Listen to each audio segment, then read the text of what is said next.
Hi, everybody, and welcome to another episode of our Back to Life podcast. I am always excited for our guests, and so much so when we recorded this episode.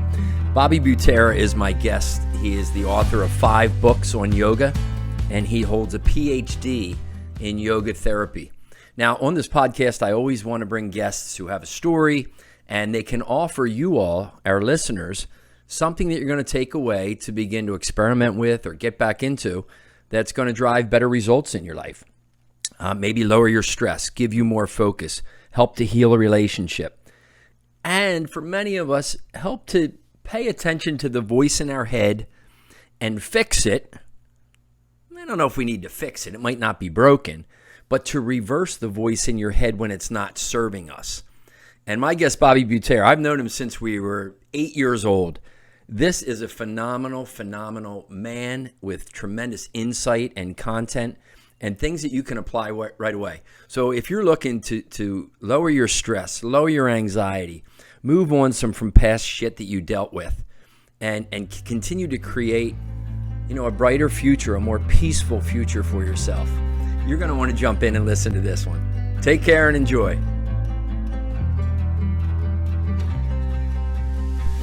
Hi, everybody, and welcome to another episode of our Back to Life podcast. As you heard about in the intro, very excited to have my friend here, Bobby Butera, who I've known for a long time, and our paths have kind of began to cross again, so it's pretty cool. So, Bobby, thanks so much. Great to be here, Dan. Yeah, I appreciate you being with us.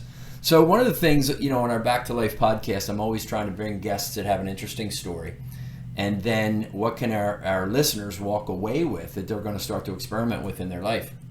And something that was always interesting to me as you started on your journey after high school and college was this interest in this pursuit of yoga. So why don't you tell everybody now, because I think probably a lot of our listeners have either tried yoga once or twice or know of the benefits of it and maybe don't have it in their routine. Right. So what is yoga? And then we'll know more about you. Yeah. There's kind of two answers. Mm-hmm. Popular yoga at the fitness club is what we see, where everybody's doing their poses. It can sometimes be intimidating if they're doing these crazy movements. Mm-hmm. And then people will leave feeling good from that. Mm-hmm. There's a whole nother yoga that's not as well known, which is what I specialize in. So I have a PhD in yoga therapy. Right. So I'm similar to you, and you like to say what's between the ears? Yes. That's what we're after. So our sort of yoga is to give you the space to help your body relax the tension physically, to get things flowing, to circulate your blood, have some light exercise with the idea that you're breathing at the same time. And then you're creating space for yourself. Mm-hmm. Similar to meditation, except it's not as hard as meditation. Mm-hmm. And then you have a chance to notice what's going on between the ears. Between the ears. Yeah. I like it. So the first yoga is more, it's like a workout, physical workout. You're releasing some endorphins and you're stretching and you feel good like that. Right. And then yours seems to be is a deeper level. Right. So for example, when you were going to ask, so I started doing some yoga classes when I was studying overseas in Taiwan. I learned Chinese language. Yes. It was a really cool experience. And one of the best restaurants was a vegetarian restaurant where the food was really clean. Mm-hmm. And they had yoga like upstairs.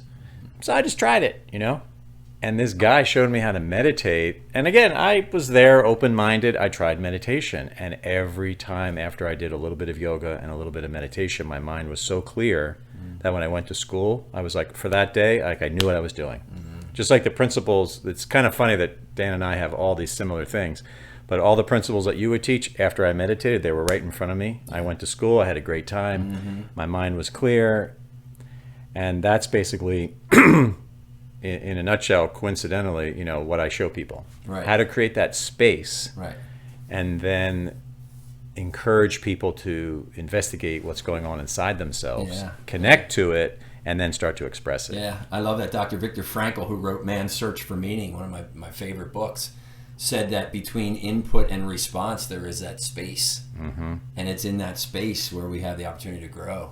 Absolutely. Yeah. And you could say that for productive people who make a difference, are downfall is that we don't have any extra time. There's not enough of that, relaxation space for us to consider things because we're out helping people so much or doing our job so intensely in our society, and things are so busy that we don't have that time to sit back and reflect. Right. Which then makes us more laser focused and more productive. You need the two. And it's like people, I can't find the time to do that, is what they say. Yeah. So often, and how Exactly. often you probably do. I'll challenge people, say, listen, time's not lost. You don't need to find it. You need to be more intentional. That says these are the blocks of my time. Yeah. So you get over there and you go to this restaurant. And it's really cool. And now, as I sit next to you, we're both 58. You've written 4 books. You're an expert on all of this. Right. What was the path, real quick? Like, where do you go to get a Ph.D. in yoga therapy? Right. Well, the short version of the story is I trained after the Far Eastern college experience. I went to India and I learned yoga there from a mentor's recommendation. Then I went to grad school. And at the grad school, I was studying religion with the Quakers to be a religious ed instructor. And I was also teaching yoga at the college. And all these kids were going to the campus minister saying, yes, I found God through yoga, but not your church. And she then came to me and said, what are you doing with these kids? That's right. And my mentor there said, Bob, your yoga is touching people. I don't know, how exactly, but it is. So you should go further with that. And she then found me the Ph.D. in California. And then I did, it's again, yoga therapy, which could be yoga in health or yoga for stress. And how do you help somebody do everything that the doctor can't do for you, but the doctor wants you to do? Right. To eat right, to decrease your stress, fulfill your mission in life, to get in touch with yourself, feel empowered. That all affects our immune system and affects our health. So that's kind of how I ended up doing the PhD. So you studied for how many years? Oh my gosh. Quite a few. One too many. Yeah. Oh my God. Yeah, you guys were all out, like I'd be hearing, oh, Danny's working here and my other friend's doing this, and I'm like in my second year of my PhD writing these long essays, which turned into the books. Right. My meditation book was basically outlined during my PhD. Tell us real quick about each book. Sure.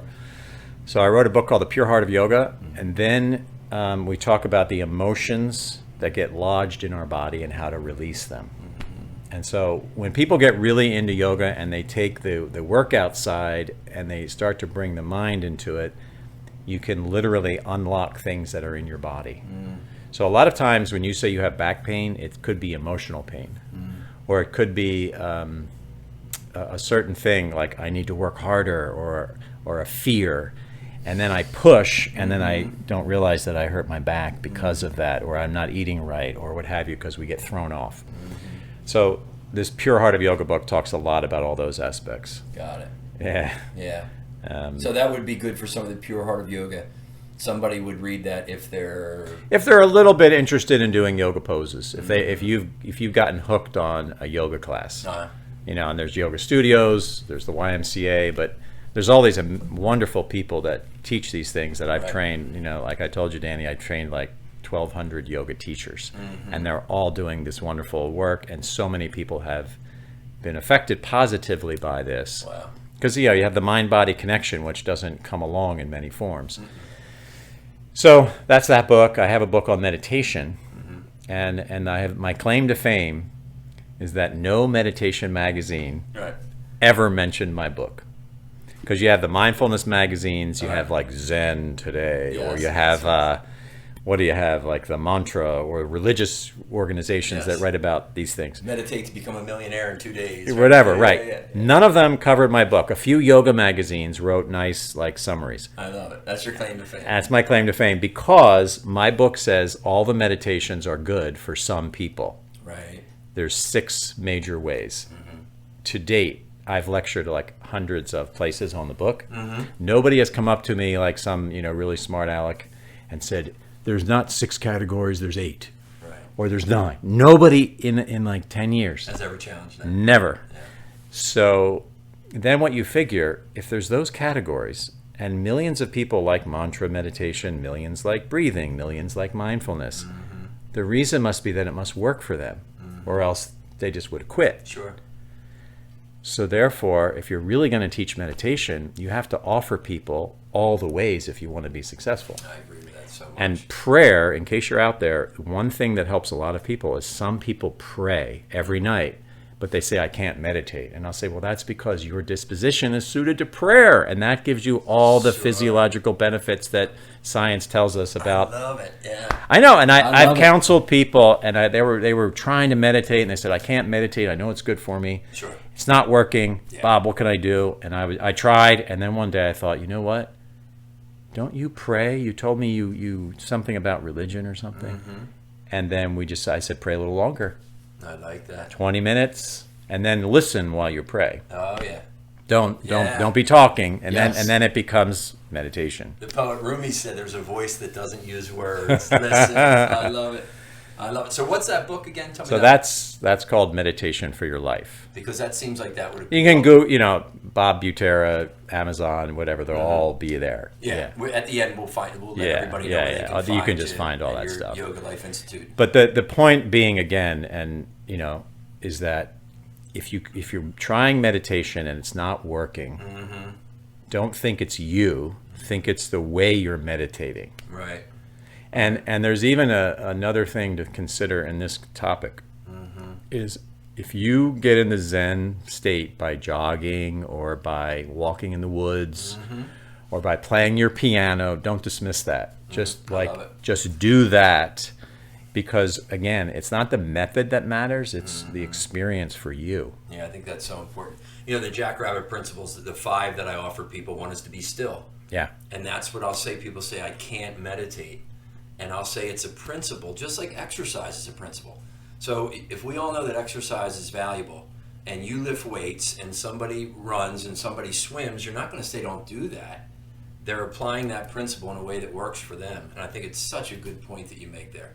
Yeah. My mom, and you know my mom, heck, Bobby and I have known one another since, I don't know, 3rd grade or something. And my mom would say, oh, Daniel, I don't know this, be still. I just sit there and nothing happens. What should I do? And I say, keep sitting there. The breathing exercises. God bless her. And my mom prays a tremendous amount, so that's her meditation, right? Yeah, the little, when they talk about the little voice, the little quiet voice, it may not happen magically when you're sitting there, but you're setting yourself up. Literally, your nervous system is prepared to then see things more clearly. Yeah. And then you'll, Yeah, I think meditation too, and give me your thought on this, is so powerful for people because it does make you aware of your thoughts. Yes. When you're sitting there, people go, I keep having these thoughts, and I'm like, that's the point of it. It's not to not have any thoughts, but it's to realize that you are not your thoughts. You're Right. the thinker of them, so then it gives you the ability to change them, right, to more useful ones. And when I do a lot of work with leadership, and I know you and I are doing a retreat coming up next year, where we'll invite some leaders in corporate America.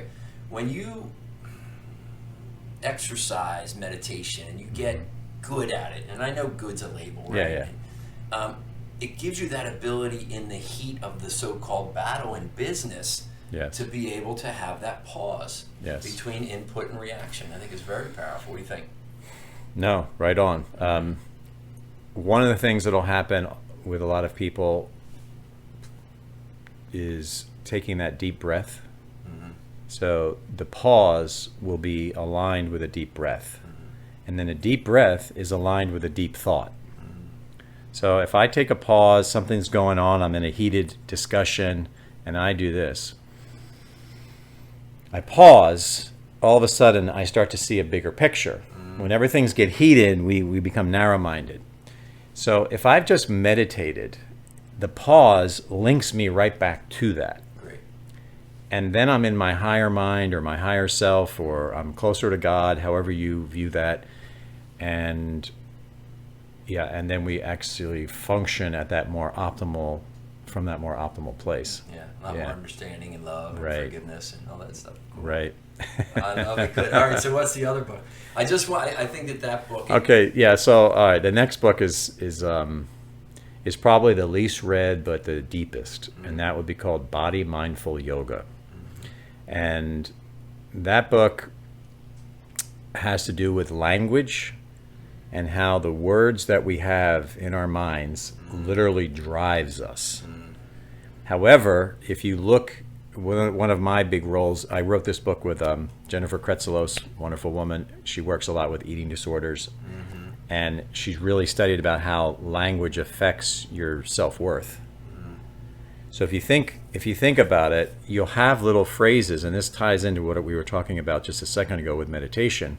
Little phrases swim around in your mind. Well, you can understand that they all have deep roots. So I analyzed, say, fitness language.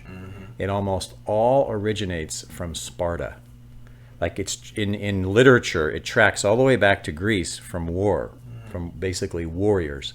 No pain, no gain. Well, if you're going to be a warrior in those ancient times, you can't let pain affect you. Right. But if you're going to be a warrior in 2020-something year, no pain could mean you aggravated your knee joint. It's not the right approach for you at the fitness club. Right. You should be saying, I love my body. Gain from loving my body, loving my work, loving my family, and not having military language in your brain. But no pain, no gain would drive so many people. Right, yeah.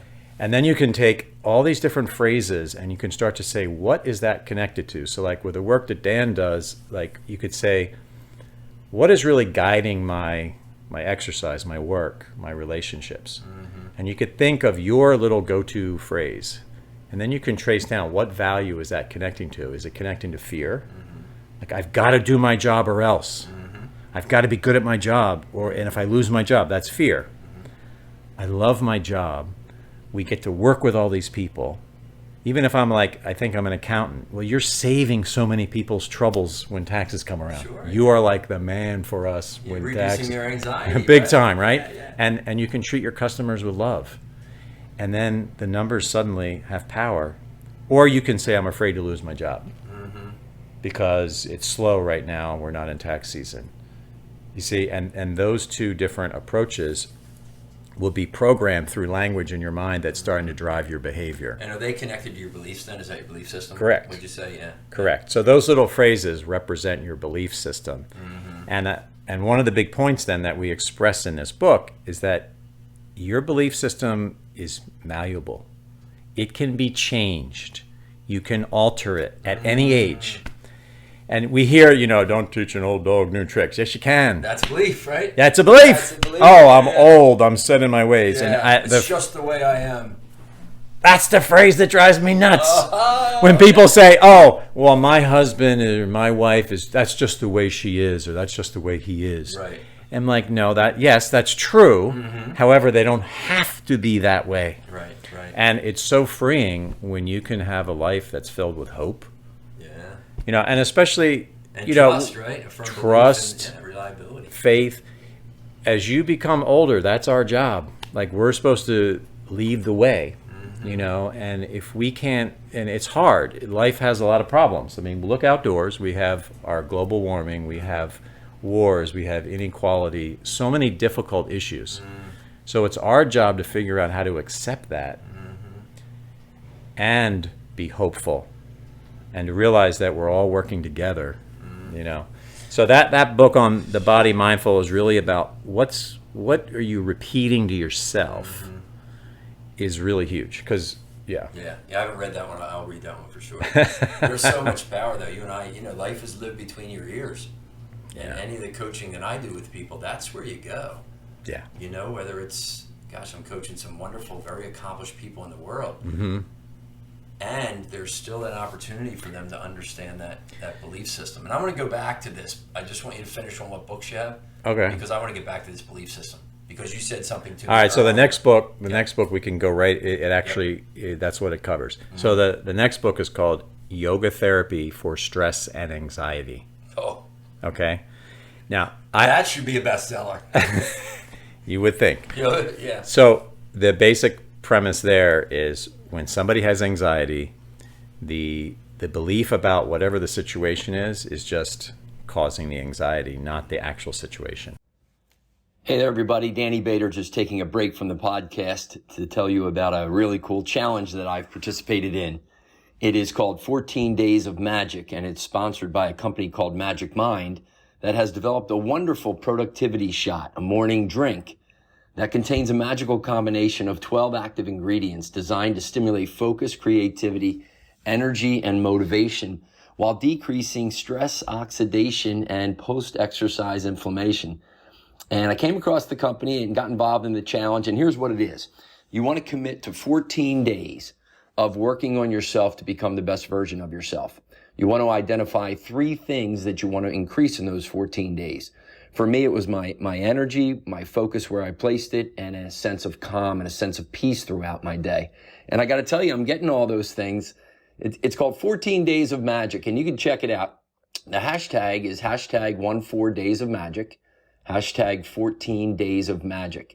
And here's how the contest would go for you. Go ahead out, get some Magic Mind, and when you do, you can go to magicmind.co, magicmind.co, and when you get the Magic Mind, make sure that you use at the checkout a special code, and that's BTL14, BTL14. And then the contest, and challenge some friends as well, the contest is for you to creatively just post out there, and always use the hashtag of 14 Days of Magic. Just go ahead and post out there videos or anything about your experience over these 14 days of using Magic Mind and becoming the best version of yourself. The really good thing about this is 2 things, really. 3 things. You're going to benefit for sure. Based on my experience so far, you're going to have some great value out of this. Number 2 is that for each hashtag 14 Days of Magic that's viewed, Magic Mind is going to donate money to the reforestation of the Amazon rainforest. So you're growing into the best version. They're donating money to the rainforest. And the third thing is, based on your creativity and the number of people that engage in this challenge, based on your creativity, we will be judging, and you could possibly win 1 to 3 months of free supply of Magic Mind. So go ahead and take a look out there. It's www.magicmind.co. And it's hashtag 14 Days of Magic. Wish you all the best. Now back to our podcast. And how do you define anxiety? What's your... That's a good point. Yeah, how do you say what it is? Yeah. Thanks for asking that. Mm-hmm. It's like stress times 100. Yeah. It's like where you have a stressful situation and then you obsess on it in some way, shape, or form. So stress is your response to the situation. Correct. Like right. you're resisting reality.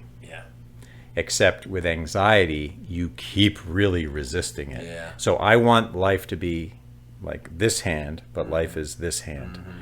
And until I recognize that I have to adjust to accept what really happened in my life, not my fantasy or my dreams, when I can accept that, then I had to shift all those beliefs. That's what's kind of coincidental. You want to talk about beliefs. So this book is all about writing down how you view life. And looking at it and then saying, okay, that's one way to view life. And if I view it this way, I'm going to be anxious in about, a couple hours or a couple days. Right. However, if I can't think of a way to rewrite that, I can ask a friend like Coach Dan or somebody like that, and they can help me possibly see a different viewpoint on the situation. Because some situations we need help with. Right. Me, you, everybody. Because it's life can be hard. It deals with us difficulties. But then all of a sudden, I accept global warming. Mm-hmm. I plant trees. I go to the river and I clean up the river. Mm-hmm. And if every billion human beings did that, then they wouldn't litter and we would all have a decrease in global warming. Mm-hmm. So now I feel good about that and I express my fear of that issue and with action, and now it doesn't give me anxiety because I'm doing what I can. That's it. You individually are doing what you can. So I switch the belief. You're not judging them. You're just doing what you can. Exactly. Right on. Mm-hmm. And then if we all do that, then obviously things will shift. Sure. Yeah. In so many areas of life. And so many people are doing that. Yeah. No, that's cool. I like that. And one more book? Is there a 5th one? Yeah. So then let's see. Any claim to fame on this? Yeah. So the next one is the most recent one. Came out during COVID. Tough thing for a book. Yes. It's called The Yoga Life. Mm-hmm. And that summarize is when we work individually with somebody, we'll examine every part of your lifestyle. And this is something we wanted to talk about today. And so there's the obvious things that we've talked about. You can exercise, you can do all these healthy things, you can do some yoga, you can meditate. And then there's things that you can do while you're living your life, which would be those belief shifts or thinking about the way you work and taking some time. And this is the sort of thing like on a retreat or when you have a chance to reflect or work with a coach yourself, you want to think about, how can I turn my job, if every job probably has a little difficulty, a little stress to it, how can I take that stress that's putting me underwater and then take it and flip me above water at work? So if I learn to love my job, that's what like the yoga life would be more about. Or in my marriage or in my family system or your relationships, how can I think consciously, how can I be a good friend? And then how can my friend love me? And I can say, hey, look, I need some support, and I really appreciate your friendship. And then you can agree to love each other, like support each other. Like Danny and I have like this long-term friendship. Yes. Okay. So we love each other. Yeah, right on. And so if I ever have a trouble, I could call Danny. If he has a trouble, he could call me. Absolutely. And then you just want to make that list really big of a lot of people that you find like-minded, that are positive, that you'll support and they'll support you. And then what goes in here? I love, I feel good, I feel hope, Yeah. And in some cases, then we have that list of people that we want on it. Sometimes we got to get the eraser out and take some people off of it, right? Yes. Yeah. Unfortunately, there's boundaries. So what would you say to somebody that knows there's somebody in their life that they love? It's just not the person's energy is not supporting this person. What do you think about that? Like if you were coaching somebody? Yeah. So essentially, I would first start with, what is it in me that is feeling angry or upset?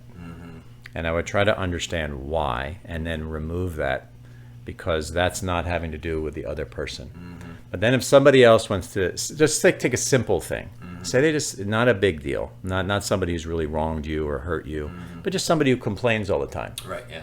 And you said, hey, look, I love our long relationship, but now it's all about complaining, and I'm feeling a little heavy and not as happy around that, because I'll fall into the trap.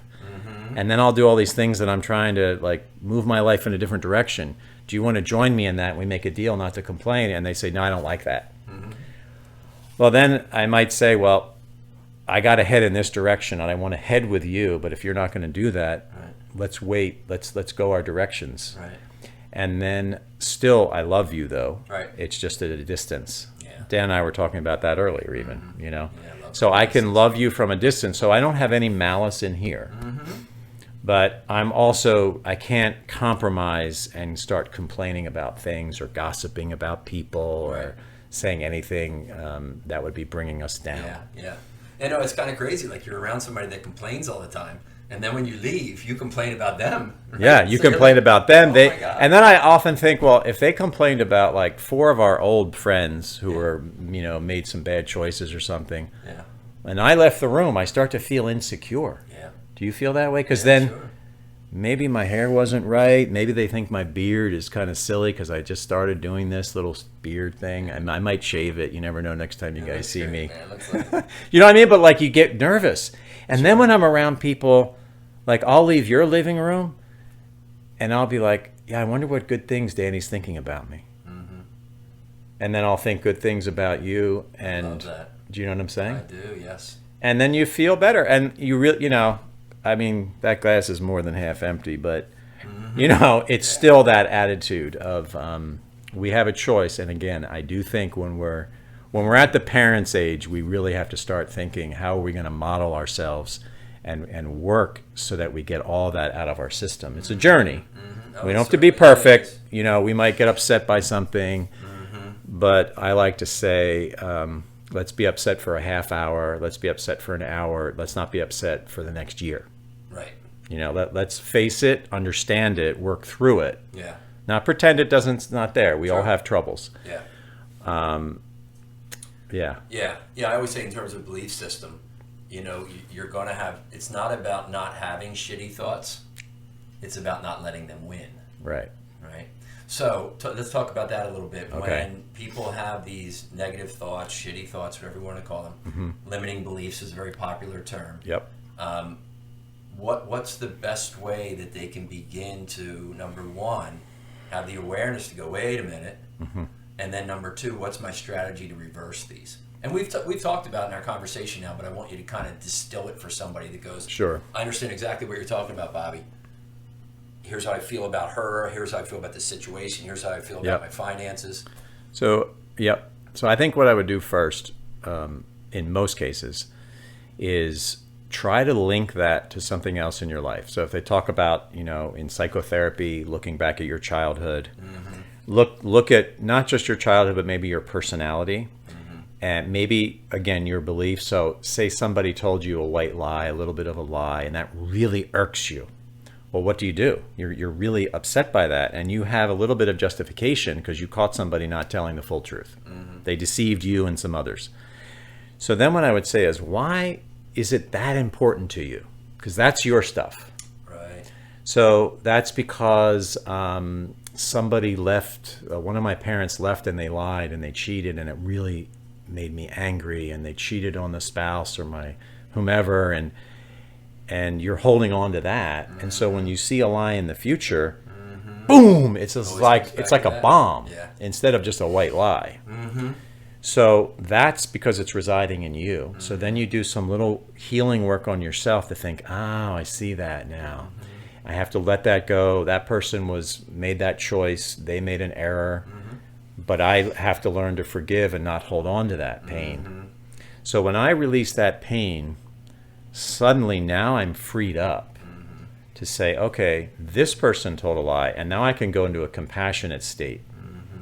I can think, well, what moved them to do that? So this would be stage 2, to start to try to understand the situation more objectively. Until I feel why I'm reacting so strongly and understand myself, I'm not going to see the situation clearly. Right, yeah. That's what I would say. And then what's the strategy to do the work to get rid of that, to forgive? I mean, is it just as simple as... It's that simple. To just restate that and say it over and over again, and I then think act I from think that. And then it becomes your way, right? Okay, so let's say let's try to be real. All right, so divorce happens a lot.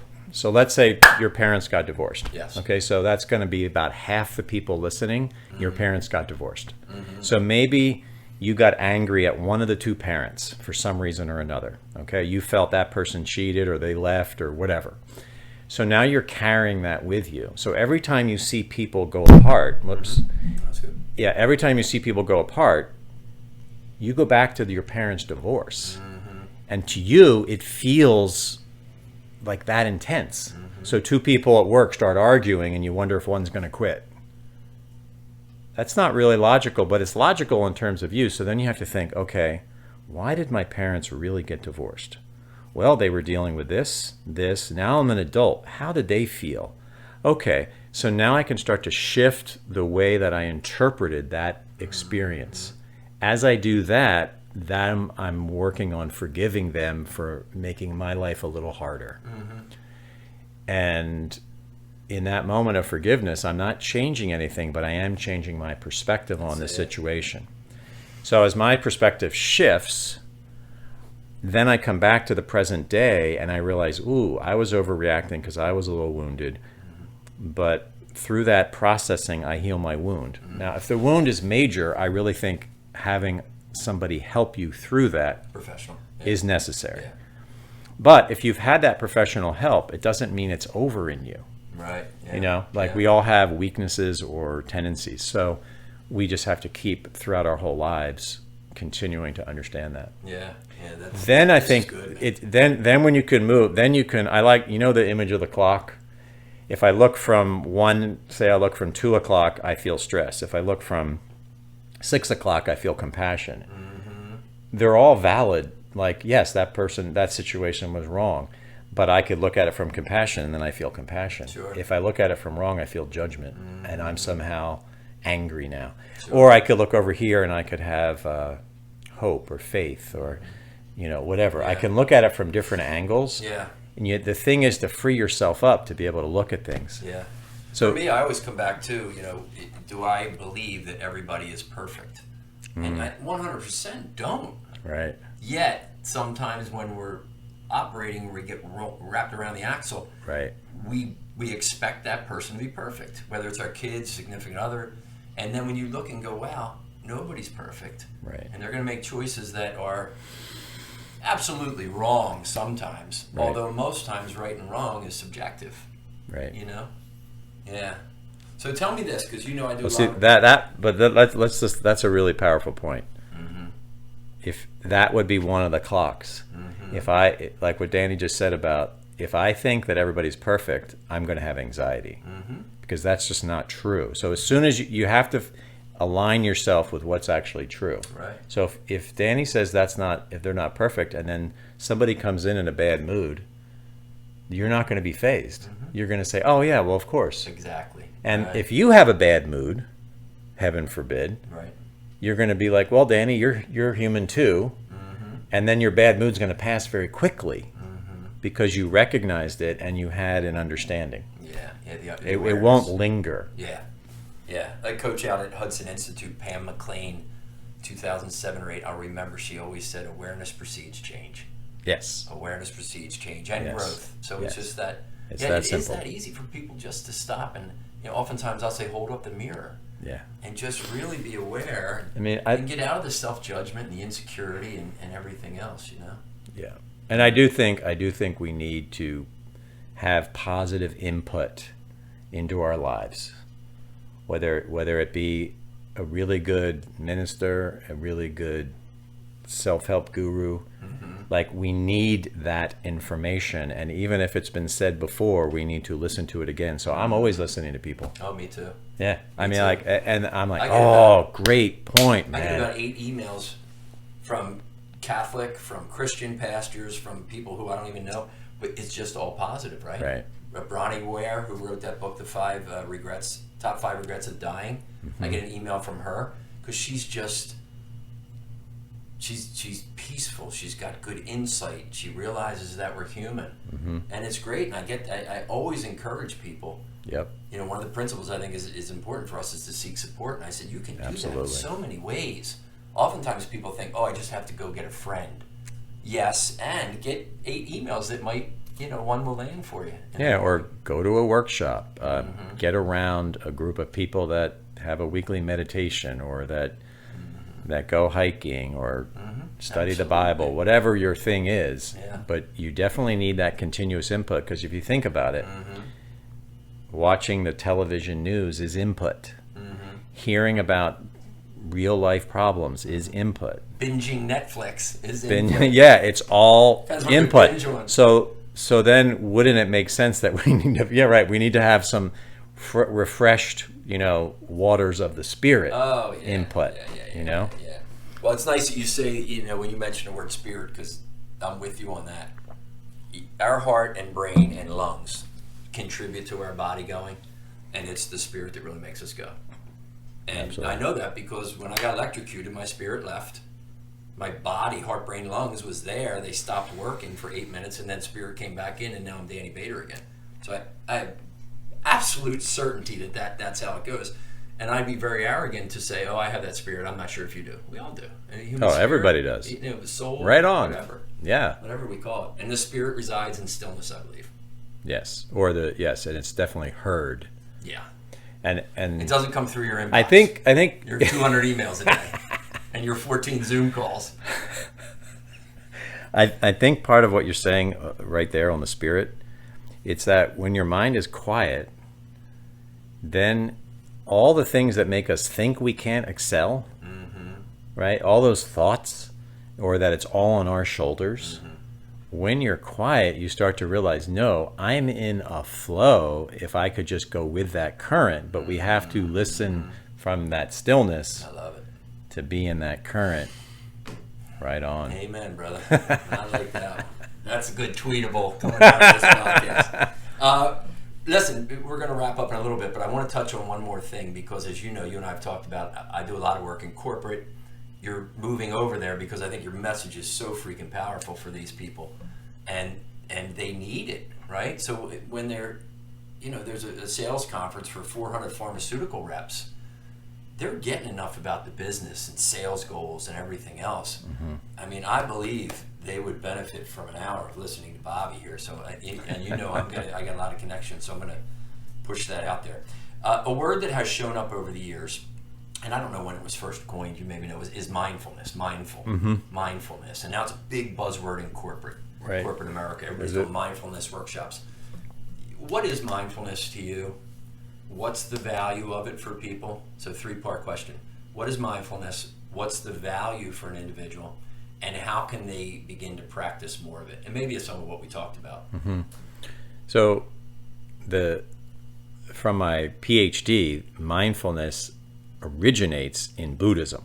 Mm-hmm. In case that people don't realize. It's an English translation of half of the Buddhist tradition in the Southeast Asia. Mm-hmm. And what they're trying to do is to get out of the thoughts, just like you said, mm-hmm. and be aware of life, but just aware, and not trying to think life, mm-hmm. not trying to be, but they're trying to find the power in the same current that we were talking about. Mm-hmm. So that's the kind of original definition of mindfulness. And now what we're trying to do, what I think the popular definition is anything that starts to slow down your thoughts, mm-hmm. which then allows you to have that bigger perspective. And it's just the way kind of popular culture works. They can grab onto an idea. So there's been a lot of scientific research on the effects of people sitting quietly and doing mindfulness meditation exercises. Mm-hmm.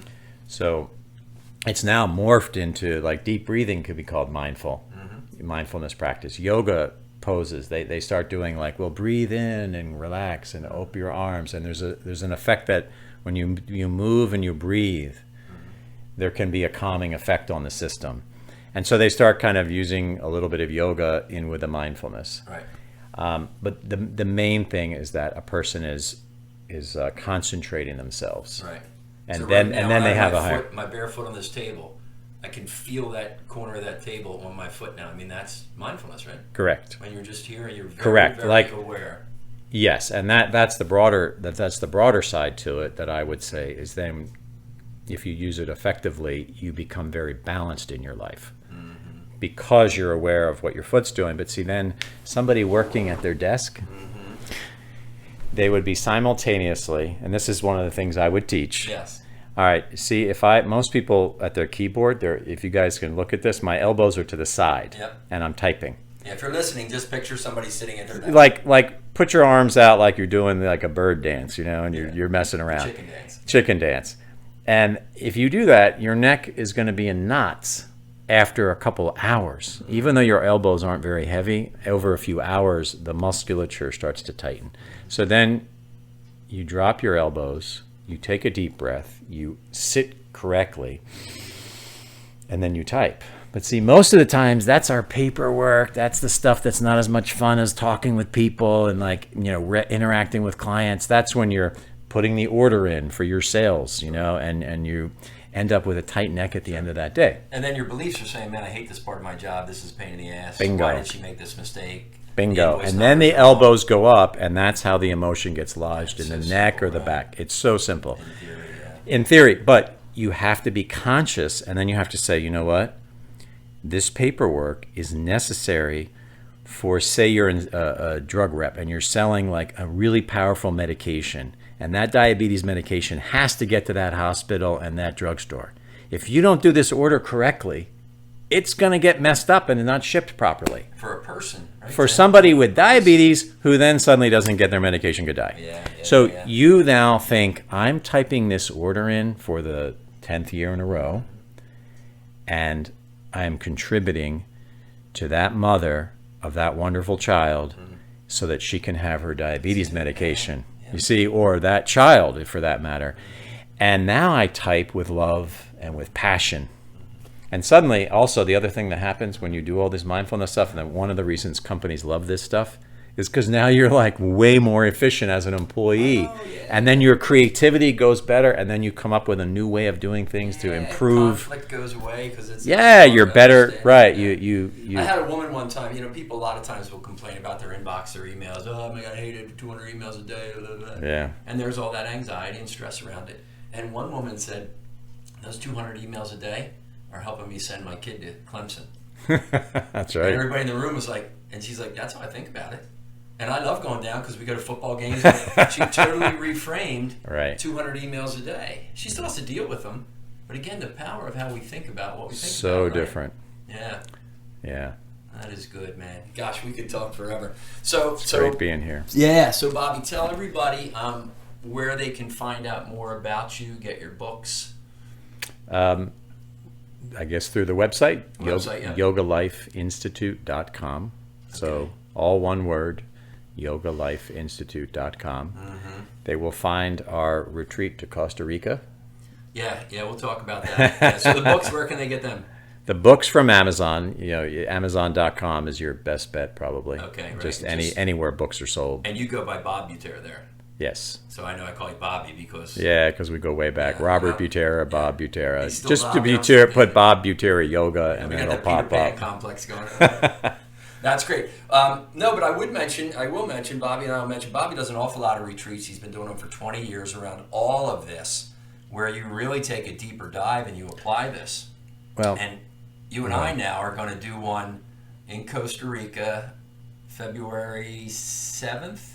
Yep. Second. February 2nd, 2023. There'll be a whole lot more content coming out. But tell people, that maybe have been to one, or maybe you're going, wow, I probably could use an immersion of 4 days in there, and I know I need to have a change in my life.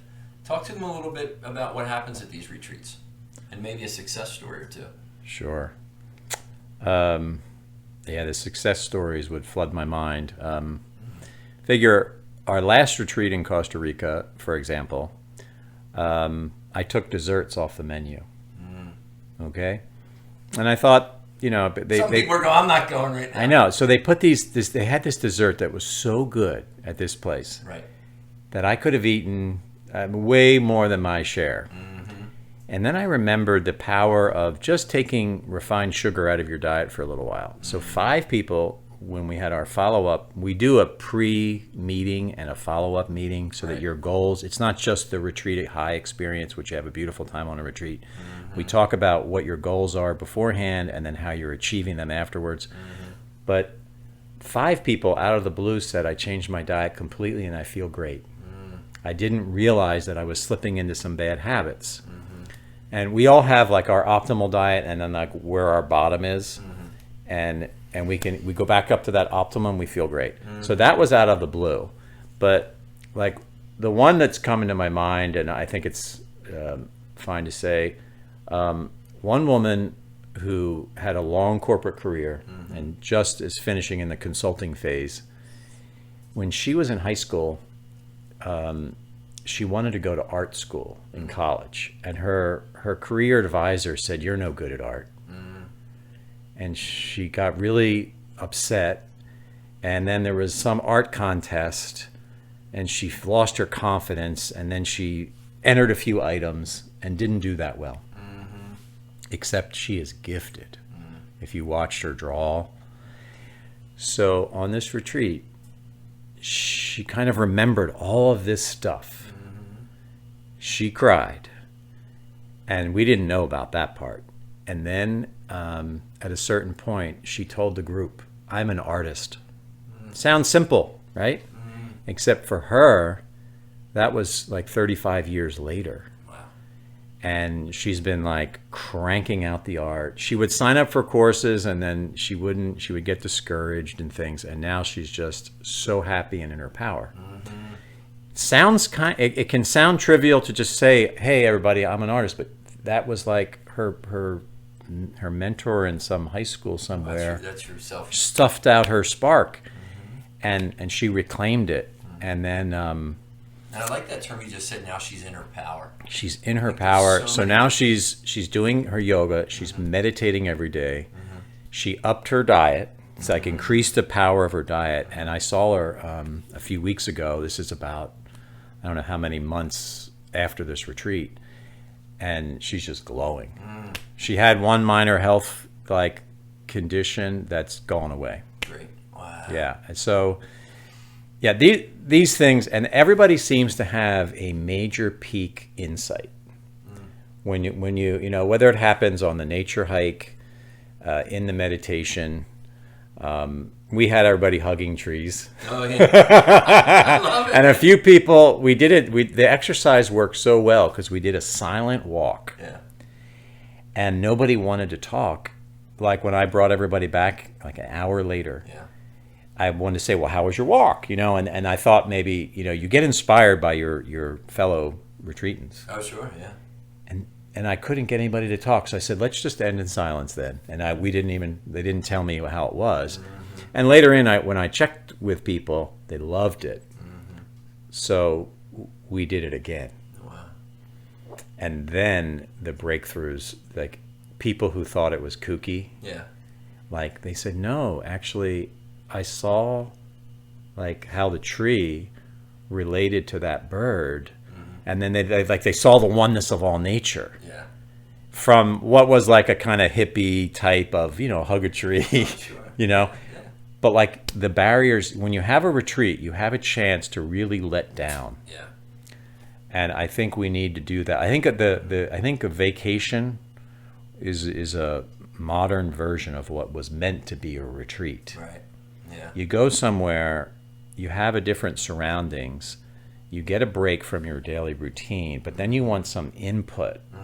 So when we provide some input, Right. you know, some situations of things Yeah. like you might Some not have teaching, done, some sessions, some teaching, some some mini reflections, 1-hour workshops. some like powerful conversations, sometimes with just people you met for the first time, Oh, yeah. Yeah. you know? No, I do know because, you know, years ago I've always innately had an attraction to this work. I knew that there was something bigger than us when I was little. You and I talked about, you know, we laughed and said if priests could be married, we would probably both be priests right now. So I've always had an attraction to that. And though you always, for me, didn't want to be too kooky because then you're judged by everybody, you know, parents and everything else. And then But being a man, and being a man like as well. I'm like a sensitive guy. Yeah. I mean, you know, But when you talk about the tree thing, my wife and I lived in Kennett Square for 24 years, and there was a back road that I would run on, you know, go out for a 4 or 5 mile run, and there was this big old birch, smooth bark tree that looked like it was dead or half dead, and I would always stop and lean both my hands on it, really, just for a minute, wow, and pray or just feel it, yeah. And people, you know, anybody now that says that's kooky, I just smile and say, hey, I wish you all the best, man. You know, but this is how I'm rolling because that life force, yeah, it is everywhere. Yeah. It is. And you can still go be a CEO and make Absolutely. millions of dollars and hit your goals and bonuses and have 5 houses and everything else. That's all good. See, people think that when you put things in perspective, this is one of the things, and I know we were wrapping up, but like I said, you and I could talk forever. So often, I help people, you support people, just to put things in perspective. But when they do, they think that lessens their focus or their intensity on that goal. And I'm like, no, it doesn't have to lessen your focus at all. Yeah. It's the reverse. It's the reverse. It gives you a more relaxed focus. It gives you this is just part of this bigger thing. And then you can go after it and get it versus be all consumed with it. Yeah. You know, and I think it's powerful when people make that shift. I've seen them make it, you know. Yeah. Yeah, and then you're when I talked about going with the current of life, the thing that may not seem always logical, that you still have to try. You're steering your canoe though instead of propelling your canoe. I like that. Yeah. You know what I'm saying? Yeah. So if you, and I think that's what most successful people will understand this, they have found a lane where they seem to be more powerful than they are. Right. And it's because they are not the power. So if you found that current, that's the same thing that religious people would be saying, feeling God's power. But it's not necessarily your personal power. Right. But you steered into that. So you are vitally important. So your ego is important for the steering. Right.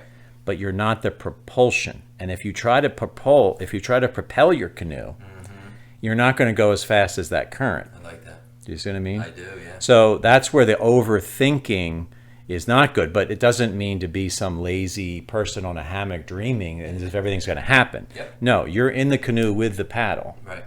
You're just being really sharp. Right. And taking action, right? Action and then finding maybe another part of this would be understanding who you are, and then putting yourself and your personality in a place where you excel.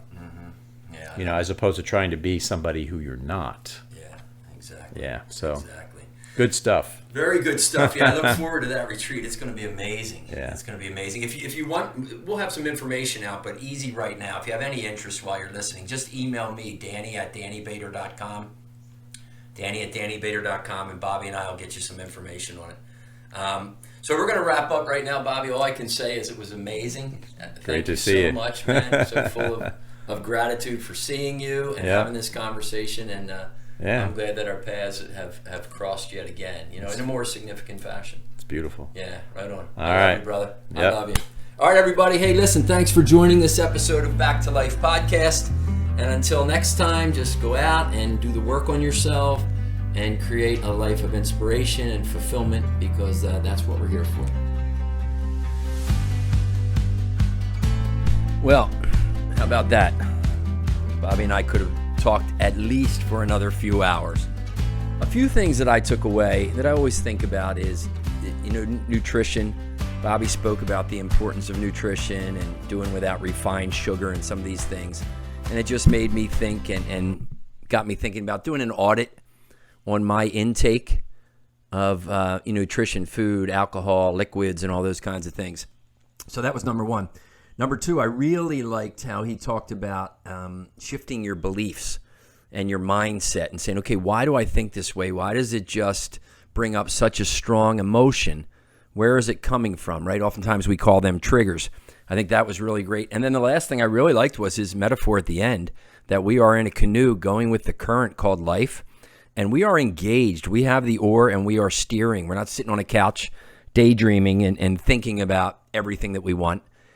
And he just said, when you go with the current, you're going to go faster than when you're paddling. I thought that was really, really cool. So thanks for listening. Do me a favor, comment on this if you like it. Go ahead and share it out to your social media.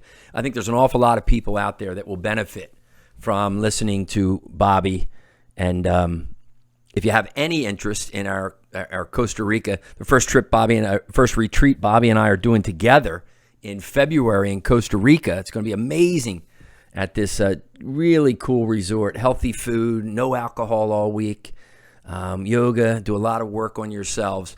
Just email me, Danny@DannyBader. And until next time, my friends, go out and be inspired, create lots of fulfillment, and lead with love. Peace.